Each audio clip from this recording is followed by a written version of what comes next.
Hi guys! Welcome back to my channel. Today is our first vacation ever. Nakasama yung family ko. This is their first time as well. Nasasakay na eroplano and first time ko rin guys pumunta ng Boracay. Super exciting. This is just January 2 and nandito kami ngayon sa NAIA 3 kasi naghihintay kami ng flight. Hindi masyadong halata na excited kami guys for like 3 hours early sa flight namin.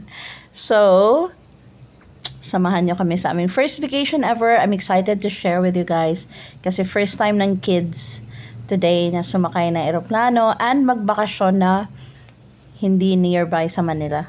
Nag-book ako ng vacation ito last October pa, which is very exciting kasi mas mura yung ticket. And we're celebrating 4th birthdays kasi in a row for December and January. So I think this is gonna be a very good gift to them. Kaya tara guys, samahan nyo kami sa aming first vacation ever.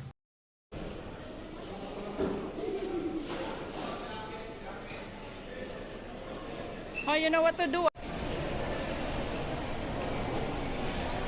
Adriana.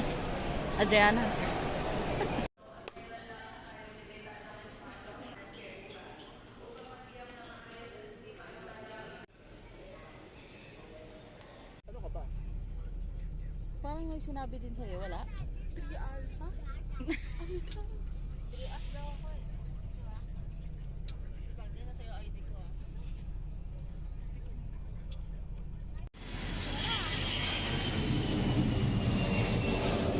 Lapit mo nga sa akin ang clip ko. Hindi ako makapag-video kasi kinakabahan ako. Ayoko na, uwi na tayo.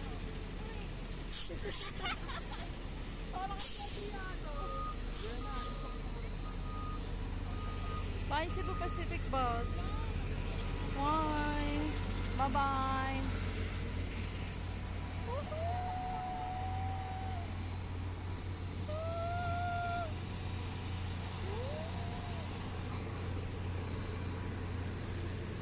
So finally, nakasakay na kami ng eroplano and unfortunately, hindi kami magkakatabi guys. So hiwa-hiwalay kami. Ang maganda lang, naka-window seat yung dalawa namin kasama.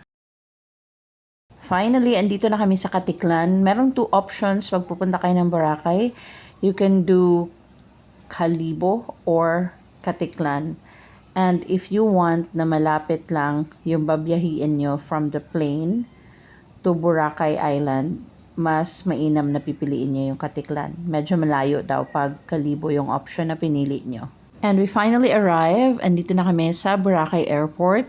Super excited na kaming lahat guys. After this, sasakay kami ulit, going to Jetty Port. Good thing, nag-book na ako ng airport transfer sa Klook, and I highly suggest, especially pag may kasama kayong mga kids, instead of you doing DIY, you can book it sa Klook or Agoda. Ako sa Klook ako nag-book. Super hassle-free talaga guys. I highly suggest Southwest kasi based sa experience namin, sobrang accommodating na mga staff nila and so far so good. Round trip airport transfer na yung binuko online. I paid 6,256 total sa 5 na sa amin. So it's like 1,200 more or less each person. So pag naka-exit ka na ng airport, ito lang yung hahanapin mo, yung parang pedestrian lane outside.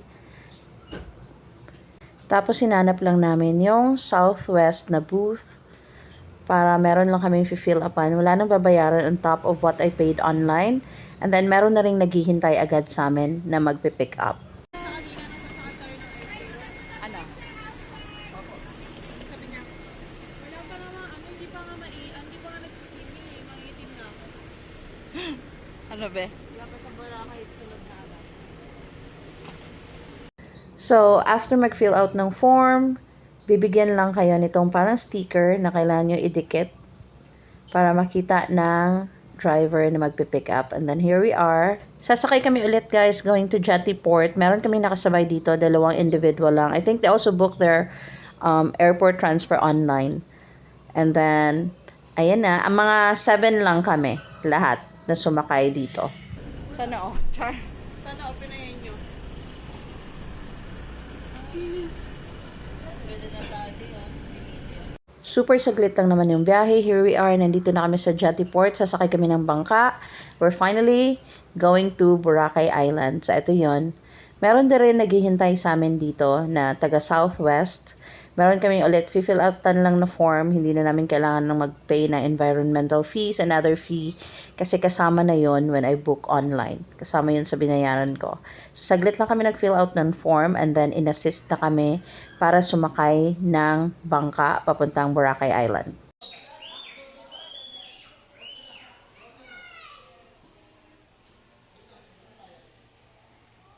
Kung magdi-DIY ka, normally ito yung line, yung nakita niyo sa side namin. Sorry, hindi ko na-focus, but here we are. Since nag-book ako through Southwest, ito na si Kuya, pinastay lang niya kami saglit sa side. And then, sumakay na agad kami ng boat. Hindi na namin kailangan maghintay or pumila, guys. Kaya super hassle-free yung transfers namin.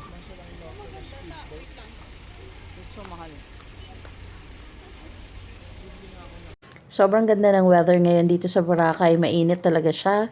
Which is very exciting. I think mai-enjoy namin yung mga water activities na binook ko online na rin. Here we are. Sasakay namin ng boat, guys. Hello, oh my God. I'm scared.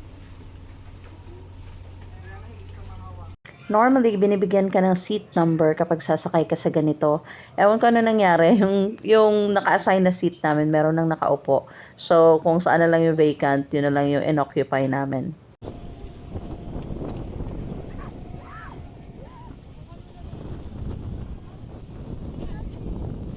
Hi, guys! Konting lakad ulit. Then, sasakay na naman papunta sa hotel kung saan kami magstay. Good thing si Southwest, ina-assist niya talaga kami, like yung sa mga luggage, ina-assist niya kami hanggang makarating kami doon sa hotel na pagsistayhan namin.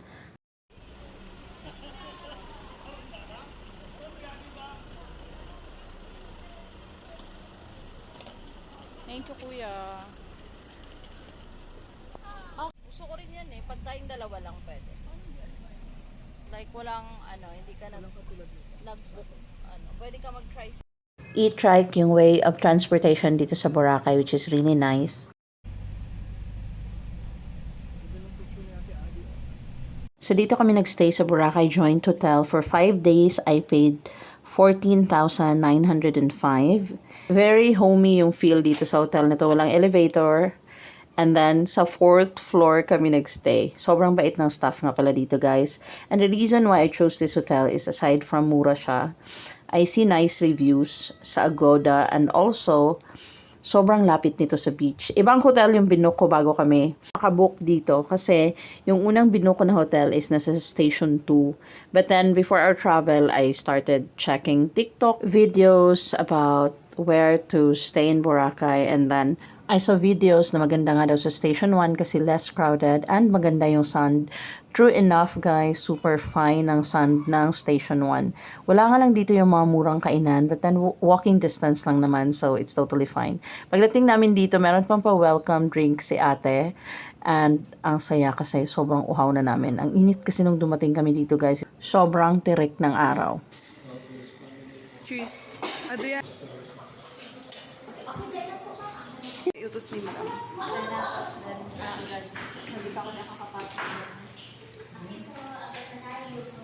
Let's go, guys. I think kung meron kayong kasamang senior or toddler at mas preferred nyo sa ground floor, sa mababang floor, you can request it. Sobrang bait naman ng mga staff dito, guys. So, I think they can accommodate it so long as merong available. Kami sa 4th floor kami, so medyo exercise pagdating pa lang namin. Pag akyat sa 4th floor, medyo hingal talaga. But overall, I like it here. The room is clean. Merong towels and then sobrang accommodating ng mga staff, guys. Lahat ng nire-request namin na-accommodate nila. Baba pa.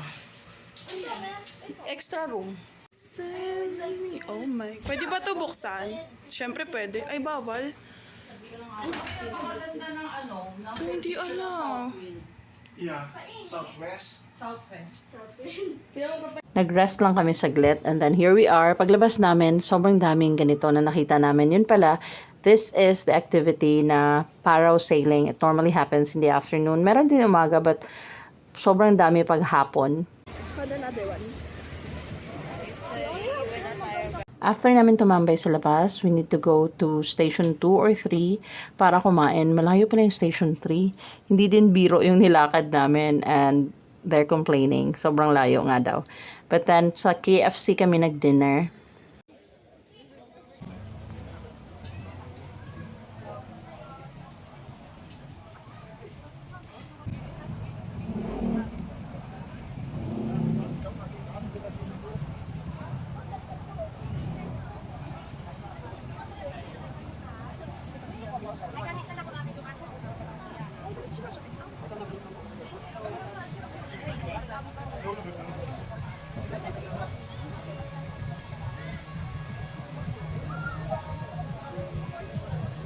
At eto nga, nakinood pa ako. Dumaan ako saglit. Iniwan ko sila, guys. Parang ang saya tumira dito. Ang daming tao. Tapos ang ganda pa ng beach. Parang gusto ko na mag-relocate. Char. Naghanap na rin kami dito ng convenience store since nandito naman na kami. At malayo nga. Station 3 na to eh. So, naghanap kami dito ng convenience store. Meron pala dito 7-Eleven sa Station 3. Kaya bumili kami ng ibang kailangan namin.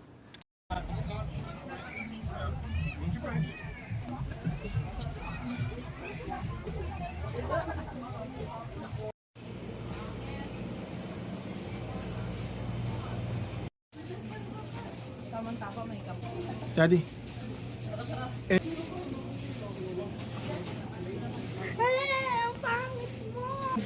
7-Eleven. Nahilo ko. Good morning, guys! This is the next day. And eto kami, nagkakape kami sa my beach. Ang saya. Ito yung pangarap ko talaga. Mag-relax and magkape sa beach.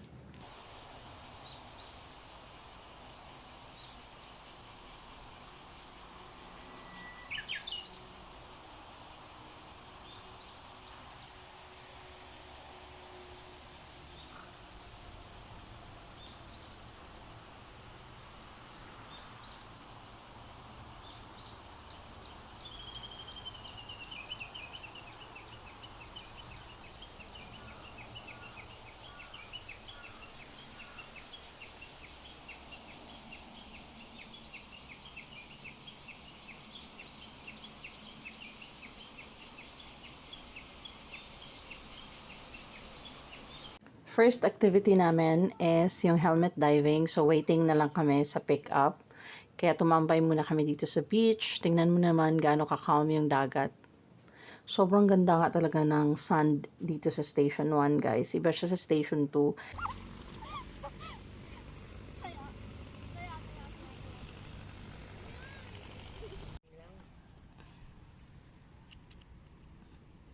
Gawa ka ng heart dapat.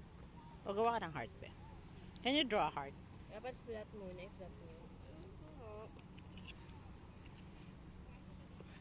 Wait, dapat.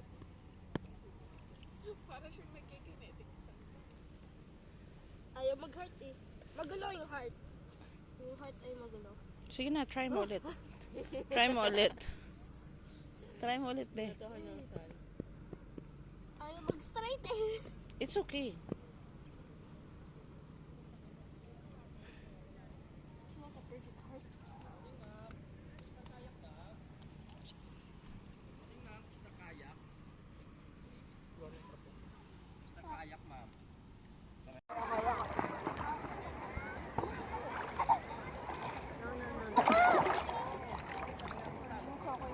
Mom, i-videoan mo underwater. Underwater! Go. Underwater!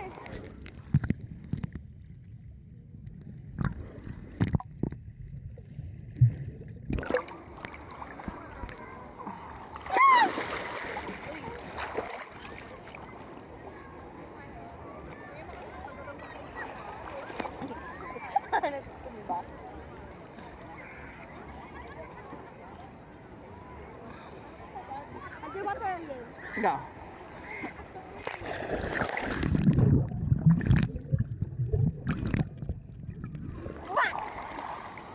I'm crying!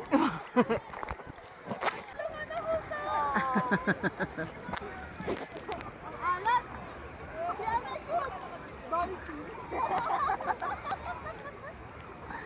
Shoot! Shoot! Diana!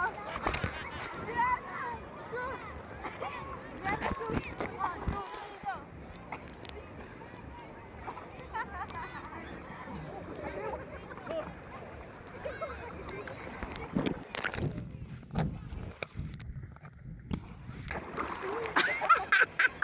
captured. Si Ali captured. Ang cute mo sana doon. Bigla na tumba. Sarap yun ah. Bawal isin siya na Bawal po ko papahiyan. Ano ko to, ikakrap. Tapos yun yung isisend ko. May ano dito.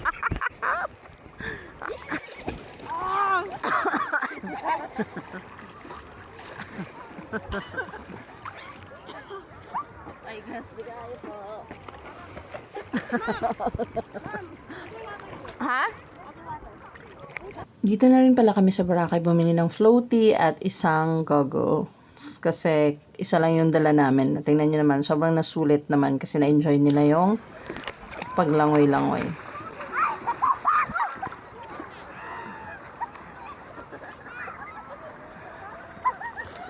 Ang linis ng water.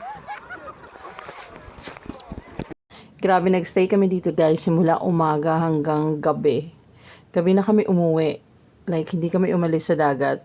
Nasulit talaga namin yung first day namin dito. Sobrang na-enjoy ng mga kids. At ang ganda kasi ng tubig dito. Sobrang linaw. Tapos, ang kalmado ng dagat. Kaya ang saya lang.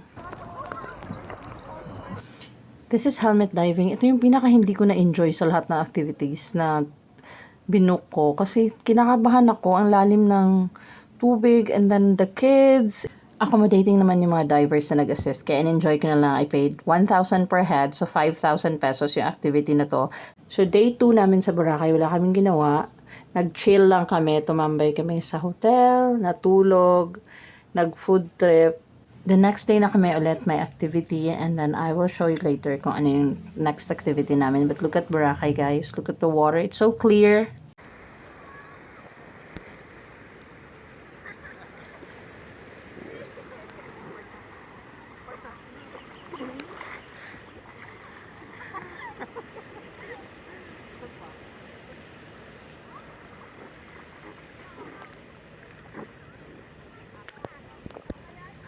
At dahil lagi kaming maghapon tumatambay sa dagat, unti-unti na kaming nasusunog lalo, guys.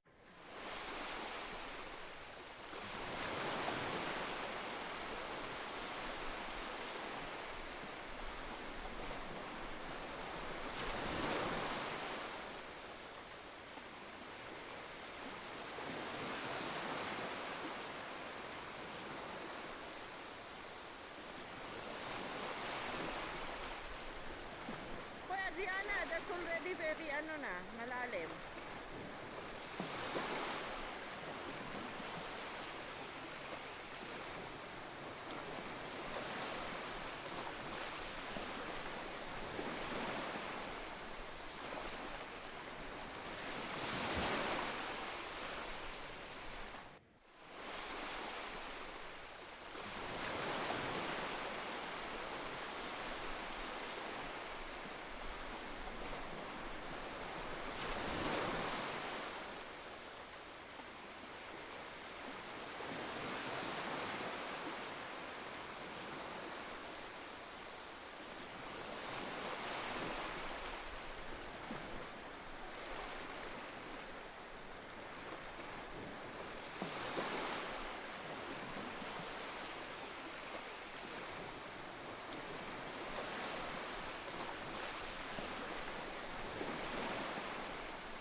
One way of supporting the locals nga pala guys is eto. So, kung pupunta kayo sa Boracay, pwede kayo magpa-picture sa mga ganito ginagawa nila to look at them. Every day, sinisira nila yan and then gumagawa sila ng bago. Ito yung sa Station 1 na ginawa nila second day namin dito. Magbabayad ka ng 20 pesos per picture.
So, nag-lunch kami guys sa La Carmela de Boracay for buffet.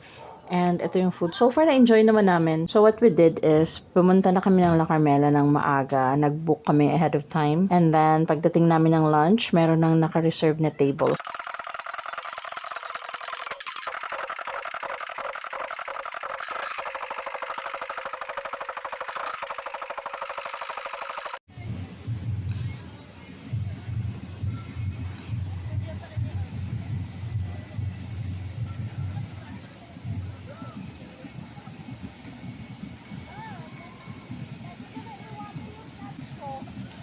Lagyan mo yan ng water para yung pambabasa mo. Pili. Para.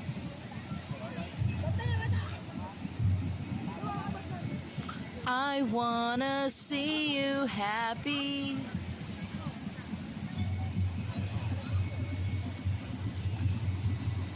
One and only. Another fun thing to do in Boracay is magpa-braid ng hair. Price ranges from 200 pesos and up. So, depende siya kung meron kang ipapalagay na parang mga glitter-glitter sa hair mo. I don't know what it's called. Kung one side lang ipapabraid mo, it costs 200 pesos. Pero kung both sides ng ulo mo, it's 300 pesos.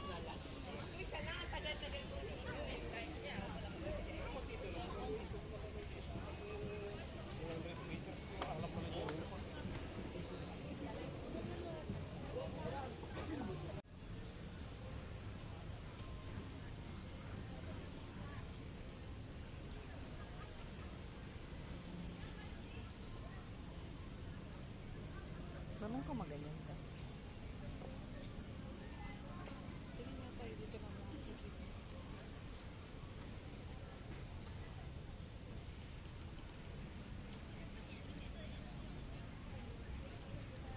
After nila magpa-braid, we're just waiting for our next activity, which is parasailing. Ito yung pinaka na-relax ako sa lahat ng activity na binook ko. We paid 3,750 for 5 persons already. Saglit lang naman siya, pero ito yung super relaxing lang talaga. So, hapon yung binook ko na parasailing para makapag-sunset kami. And it's so nice, guys. Sobrang na-enjoy namin lahat to.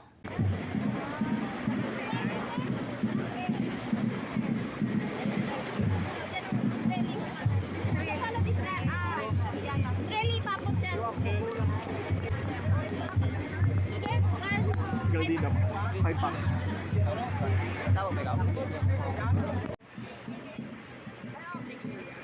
Ay, ko, sakit. Oh, char. Where you go is going. Ate Adi.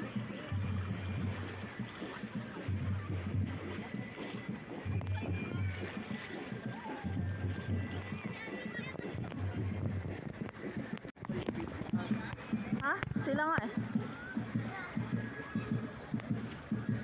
Hi!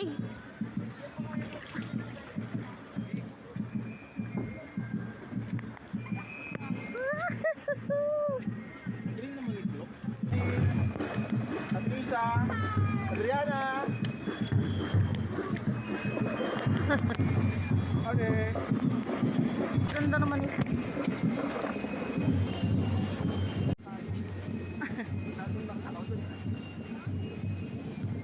Kasi nga naka-reserve tayo.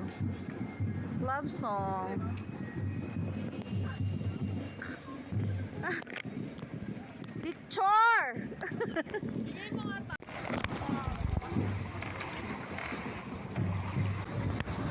Pansin nga po yung yate na yan.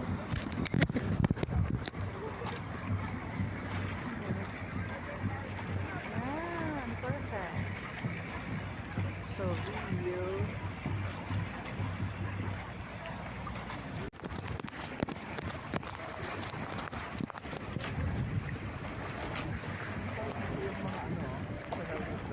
Hmm?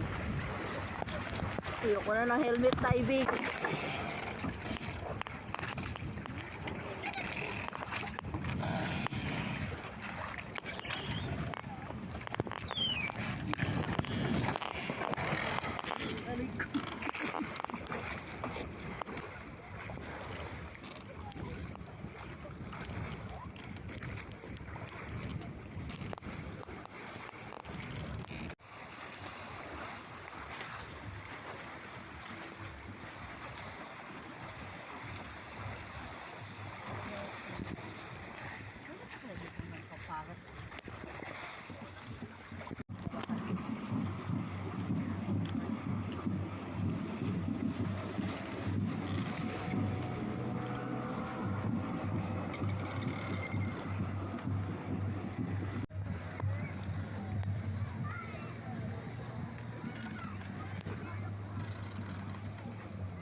Every hapon guys, sobrang daming boat na mga ganyan kasi ang daming nakabook for parasailing. Maganda kasi paghapon kasi you can watch the sunset while riding the boat.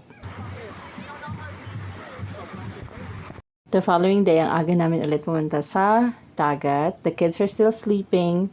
So we had coffee here again. Tapos merong mga nagbibenta dito ng mga sandwiches. Bumili na rin kami. And then we went to Andox for breakfast. Sa Station 2 naman.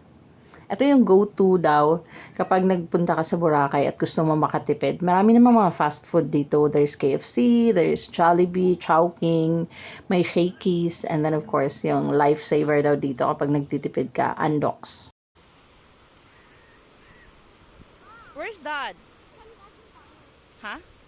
Oh, I'm gonna swim. Third day sa Boracay guys, sunog na ang lahat. Literal. Alam nyo, hindi kami umuwi. Dito kami nagla-lunch, dito kami nagdi-dinner. Gusto nila mag-dinner dito sa dagat talaga. So, bumibili ako, nagti-take out kami ng food and then we had food trip dito sa tabi ng dagat. Ang saya. Kagandahan lang sa binook namin na hotel is just 2 to 3 minutes na sa dagat ka na. Which is really amazing. Look at this view guys. Para siyang nakikita ko lang before sa mga postcards. But look at this. Sobrang ganda ng view, lalo na pag umaga or pagpa-sunset na siya. Very calm dito sa Station 1. Walang masyadong tao. So, if you're planning to go to Boracay and you would want to relax, ayaw nyo ng crowded, book your accommodation sa Station 1. Sobrang ganda ng sun dito. Konti lang yung tao. You can really relax.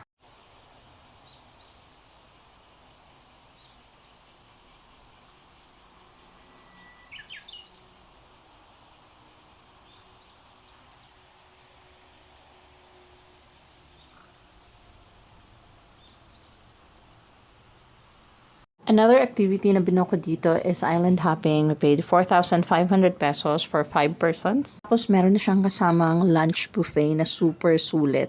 Super nag-enjoy kami. There's seafoods, there's barbecue, a lot of barbecue. Parang unlimited barbecue siya. Hindi tinipid yung buffet nila, kaya ang saya lang. So ito yung boat na sinakyan namin. I booked all the activities we have here in Boracay sa Klook, guys. Na-enjoy din namin to sobra. Yung last part lang na nagpunta kami ng Puka Beach, medyo maalon kasi siya, kaya nahilo yung mga kids. But overall, island hopping, I would highly recommend as well kapag andito kayo sa Boracay. It's one of the activities na mai-enjoy nyo din. This is the last activity na binook ko during our vacation. Hindi ako pwede mag-book na madami pa. It's because activities here are expensive, pati food expensive din. Kaya, ayan lang guys, yung budget namin for this vacation is 100,000. Na-enjoy naman namin, super sulit so far. The kids enjoy it. Nakapag-snorkel din kami during the island hopping, which is nice. Ang saya lang.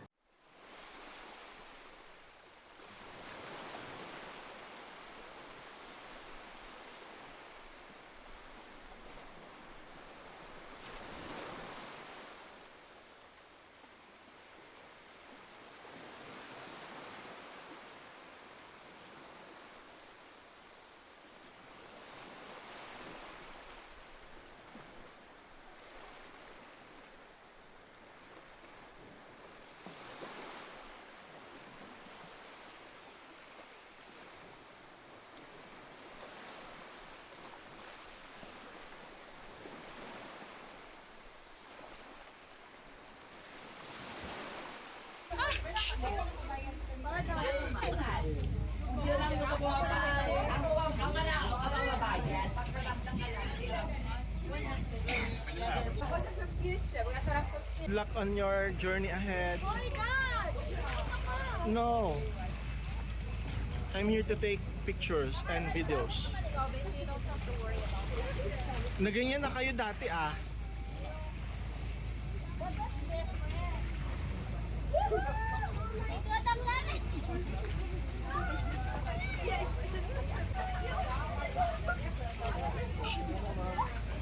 Okay, on the rest, you can stay on the net if you want.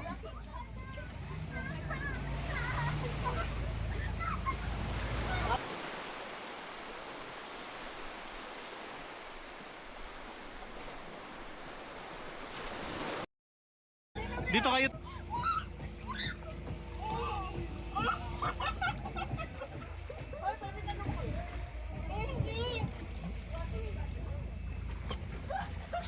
Oh, look what mommy's doing, oh.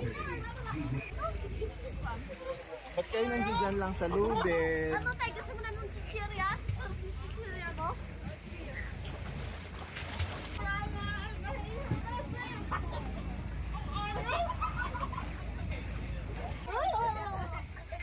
Ang lamig!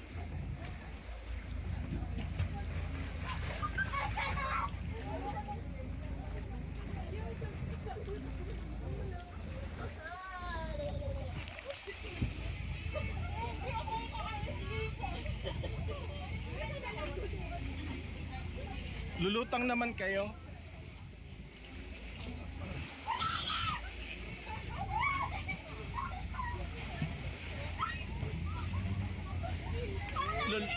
Lulutang ka na.